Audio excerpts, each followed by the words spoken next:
Hello viewers, আসসালামু আলাইকুম। তোমরা সবাই কেমন আছো? কমেন্টে জানিয়ে দিও। আশা করি সবাই ভালো আছো। আজ আমি সিলকাপ মাছের মাথা দিয়ে লাউ শাকের রেসিপি করব। কীভাবে করব ভাঙাচোরা রেসিপি সেটাই তোমাদের মাঝে শেয়ার করবো। তার জন্য পেঁয়াজ কুচি কাঁচামরিচ কুচি দিয়ে তেলে ভেজে নিয়ে আমি কড়াইতে পানি দিয়ে যে গুঁড়ো মশলা দিয়ে দেবো। এখন দিয়ে দিলাম হলুদের গুঁড়ো, মরিচের গুঁড়ো, আর দিয়ে দিলাম হচ্ছে আদা বাটা, তো স্বাদ মতো লবণ, সব কিছু এই যে আদা বাটা দিয়ে দিলাম। তো সব কিছু দিয়ে এখন আমি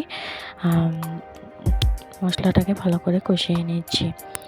লাউ শাক দিয়ে যে কোনো মাছের মাথা রান্না করলে কিন্তু খেতে বেশ লাগে। তো আমি সিলকাপ মাছের মাথা নিয়েছি দুটো, যেহেতু এই মাছের এদিকে নিয়েছি শাক আর আলু কেটে ধুয়ে ফ্রেশ করে সবগুলো ফ্রেশ করে নিয়েছি।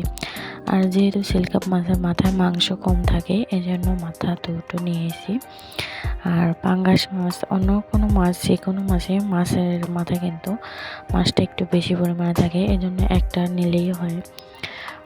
আর আস্তে আস্তে শাকের পরিমাণটা একটু বেশি, তার জন্য দুটোই নিয়েছি। আর এই মাছের মাথা কিন্তু মাংস কম, চান্দা বেশি, এজন্য।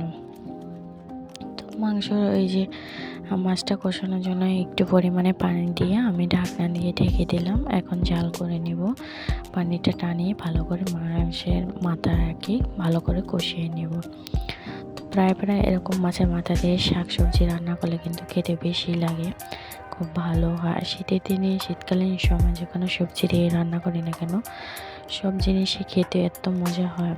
তো এদিকে মাটির চুলায় রান্না করি, সেটা কিন্তু আরও বেশ লাগে খেতে। গ্যাসের চুলায় কিন্তু খেতে এত মজা হয় না। তো মাছগুলো কষানো হয়ে গেছে প্রায়। তো মাথাগুলো আমি এখন একটা একটা করে তুলে নিচ্ছি বাটিতে। তো মাথাগুলো তোলা হয়ে গেছে। এখন আমি এই যে লাউ শাক আর হচ্ছে আলু কুচিগুলো দিয়ে দিলাম। আলুটা একটু ছোট পরিমাণে কুচি করে নিয়েছি, আলুটাকে দিয়ে দিলাম। এদিকে আমি শাকগুলো দিয়ে এই যে ভালো করে এখন মশলার সাথে মাখিয়ে নিচ্ছি সবগুলো। এরপর আমি ঢাকনা দিয়ে ঢেকে দিলাম। আর এদিকে যে দেখুন মাছগুলোকে সুন্দর কষিয়ে নিয়েছি, বাটিতে তুলে রেখেছি। তো এই যে শাকগুলো প্রায় উনে যাচ্ছে। লাউ শাক ঢাকনা দিয়ে দিলে তাড়াতাড়ি উনে যায়, আর রান্নার ক্ষেত্রে তাড়াতাড়ি হয়। যে কোনো শাক সবজি হোক, রান্নার ক্ষেত্রে ঢাকনা দিয়ে ঢেকে দিলে তাড়াতাড়ি হয়। তাদেরকে আমি ভালো করে উল্টিয়ে পাল্টিয়ে ভালো করে নাড়াচাড়ি দিয়ে দিচ্ছি, যাতে তাড়াতাড়ি সব কিছু একসাথে সেদ্ধ হয়ে যায়। তো এদিকে পরিমাণ মতো এখন আমি ঝোল দিয়ে দেব।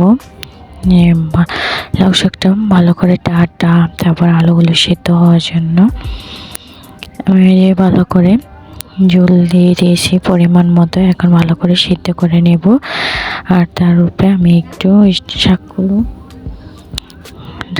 সেদ্ধ ভালো হওয়ার জন্য ঢাকনা দিয়ে রেখে দিলাম। এদিকে এসে বলক চলে আসছে। এখন এই শাকের উপরে আমি মাছের মাথাগুলো সব একসাথে দিয়ে দিলাম।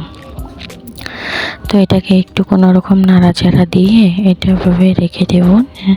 এবার শাকটা ভালো পরিমাণে সেদ্ধ হয়ে গেল আর পানিটা কমে গেলে তখন আমি একসাথে সব ভেঙে চুরে নাড়াচাড়া করে দেব। তো এটা হচ্ছে শাক রান্নার ভাঙাচোরার রেসিপি। আর এদিকে এই যে হয়ে গেছে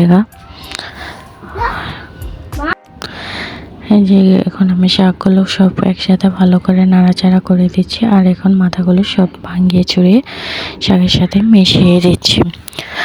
তো একটু জলগুলো টেনে গেলে আমি তরকারিটা তাড়াতাড়ি নামিয়ে নেব।